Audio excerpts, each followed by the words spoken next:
Hello and welcome to the second episode of the Marketing Podcast. Thank you to all those that tuned into our first episode and gave such lovely feedback. It was really nice to hear, and hopefully you'll find this one just as useful. I'm Ellie Smith, and today I'm delighted to be joined by Lydia Maule from GEFCO UK. Hi Lydia. Hi Ellie. Lydia is the Head of Marketing at GEFCO UK, one of the world's leading providers of supply chain solutions and, happily, one of our clients. GEFCO is a global business that provides an essential part of the logistics solution for a lot of organisations, and they've also been super proactive and quick to address the changing conditions brought about by Covid-19. So we thought it would be great to catch up with Lydia on how they've adapted their marketing strategy to accommodate the circumstances brought about by the pandemic. So Lydia, how are you? I know it's been a busy few months. Yes, I'm fine, thank you. Yes, it's been really busy. A big part of our workforce can't really work from home. We've got such staff members like drivers and people working in the operation. So our fantastic health and safety team have been working really hard to put some processes in place just to make sure that when everyone's back in the workplace, they can do their jobs in a safe way. It's been really strange for everybody, and some of our staff have been furloughed. Some that are typically office-based have been working remotely, and some of our operational sites have continued to work through the whole of this, but they've just been really quickly adapting to the new processes and procedures that we've had to put in place. So we're really lucky. As a global business, we've got some really good systems in place to help us stay connected with colleagues across the globe. It's something that we do all the time. So that said, having so many people working off-site at the same time has still been a challenge and taken some adapting to. But our great systems and IT solutions that we've got in place have really helped that. I'm also responsible for working closely with our HR teams on employee comms. So we've got a really strong family ethos at GEFCO. So creating that sense of belonging is really important to all of us. So it's been a real focus of ours to keep that spirit going while people may not have been working or while they've been unable to see each other. It's been really high on our list of priorities. So I feel like we've really settled into it now, though, and it's just our new way of life. That's really good to hear. We're actually quite similar at the pod because we usually work from home every Friday. We've got the technological infrastructure to manage it, but then actually working from home all of the time just means we all need to put in the extra effort to make sure we stay in touch when we're so used to working in the same place a lot of the time. I know GEFCO is a really people-focused business, and your UK division's just won the Great Place to Work award, which is brilliant and thoroughly well deserved. How have you been ensuring that GEFCO is still a great place to work through the current climate? Yeah, so we're definitely a people-first business. We know that we wouldn't be able to do the excellent job and deliver the excellent service that we do for our customers without our fantastic people. So we dedicate a significant time and a lot of our energy into internal engagement, and that really hasn't changed since the pandemic hit. So during lockdown, for example, we created a video to thank all of our employees, and we posted it across our social channels to show our customers that GEFCO really are continuing to go above and beyond, and our staff will always keep their standards as high as they always have, wherever they might be located. So everybody's really doing their bit to see us through this pandemic, and we'll try to get that across in the video. As many of our people were continuing to work on sites throughout lockdown, we've really had to pivot some of our activity to create a range of health and safety assets. So we've designed several posters reminding staff of social distancing rules and the best way to stay safe on whatever site they might be at. We also created a little wallet, and this has got all of this really important information in bite-sized form. So staff could get a reminder wherever they are of the rules that we've put in place, and they can just keep it in their pocket.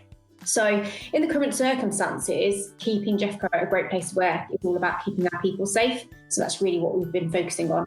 And rightly so. I actually saw the video thanking your employees when it was being developed in our design studio, and I thought it was a really lovely touch, as did so many others I noticed. I think you got quite a response on LinkedIn. I also wanted to ask you about how you're handling events at the moment, because while we're slowly easing out of the lockdown, obviously it's going to be some time before we can all meet in big groups, and that's had a really big impact on the events industry. And I know that, like so many businesses in B2B, events were intended to form quite a large part of your 2020 marketing programme at the start of this year.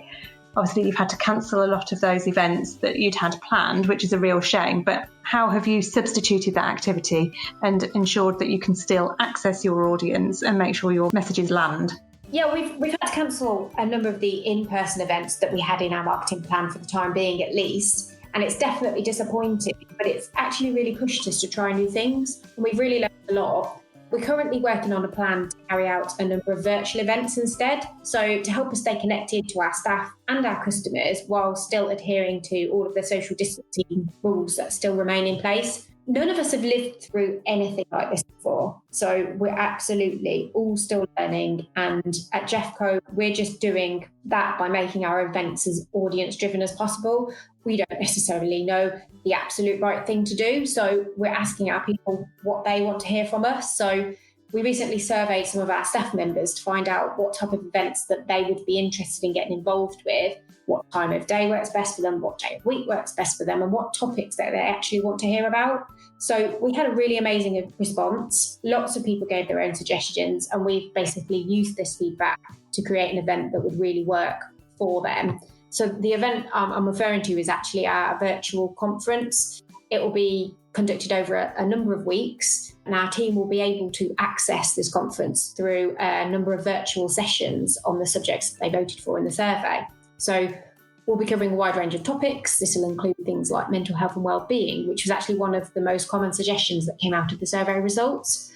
Honestly, the survey approach has provided us with some valuable insights that should really help us to make our virtual events just as engaging as our in-person events. So we'll definitely be using this approach for our future customer events too. It's also worth mentioning as well, we put our first podcast live while the UK was still in full lockdown, which it's also had a mental health focus. I think for us, we just recognise this as being such an important topic and such a challenging time for everybody. We really wanted to address it and speak about it with both our staff and external people as well. So it was really well received. We're really pleased with it. Yes, we found a lot of businesses are taking the opportunity to experiment with podcasts. How did you find it? It was actually far easier than everyone expected. So we had lots of different speakers on board, and they were all in separate locations around the country. So I thought it might be a bit difficult to record them all. But we used Squadcast, which looks a lot like a Zoom meeting really, but it just records the audio. So I think it was much better that everyone could see each other. The speakers felt like they were just having a normal conversation, and we were really happy with the end result. I think it was much more engaging. Most importantly, we had an excellent response. So it was downloaded 150 times in the first week alone, which is above the industry benchmarks. Obviously, it goes to show that people are looking for different ways to stay connected. So when you're just sitting on your laptop all day or you're on furlough, you're probably less likely to want to join a webinar, but you just might be more inclined to listen to a podcast because you could do it while you're out on a walk or play it in the car. So it's really important for us to make sure that with the podcast, we were able to reach a wide audience. So we were really delighted it was so popular. Well, we were delighted it was so successful too. And as you say, I think it was the perfect blend of topical subject matter and a fantastic panel of experts taking us through the issues. But it's a really good point that furloughed workers in particular might not want to log onto their laptops to join a webinar right now. But that's not to say that those who are on furlough or working remotely don't want to stay up to date with what's going on in their business or the wider industry. So actually, a podcast might be a more accessible way for them to access that material. I'm interested to learn more about how you're communicating with your clients at the moment too. So obviously it's a very sensitive time for many people, and one of the biggest challenges we found is determining the right tone to take, whether that's for our own comms or when we're working on client communications. And it's difficult, isn't it? I think many of us are so sick of hearing kind of hackneyed phrases like the new normal and unprecedented times, but it feels wrong and often is wrong not to acknowledge the pandemic at all. So how have you managed to try and strike the right balance in GEFCO UK's comms? It is tricky, and we think it's just really important for us to stick to our usual tone of voice. So our customers rely on us to continue to deliver their expectations and keep the world moving, and that hasn't changed since the pandemic hit. So as a logistics provider, there are a lot of businesses that are relying on us. So we try to be reassuring, confident and concise in our communications. We often refer to the coronavirus in our comms because it implicates all of our operations and it's with us. But we always just try to stick with the facts and outline basically how we will address any issues that it might present. We're also really focused on just keeping our customers informed. I think that regular communication is so important. So whenever we've got an update, we just get it out straight away so they always know what's happening. Fantastic. Lydia, thank you so much for sharing your experiences with us. I think there's some really useful insights in there that any business can use going forward, whether they are in logistics or a completely different sector. But if you could give just one tip to your fellow B2B marketers, what would it be? So for me, it's all about being adaptable and embracing new ways of working. I'm a big fan of trying out new innovative ideas, and that's really what keeps marketing interesting for me.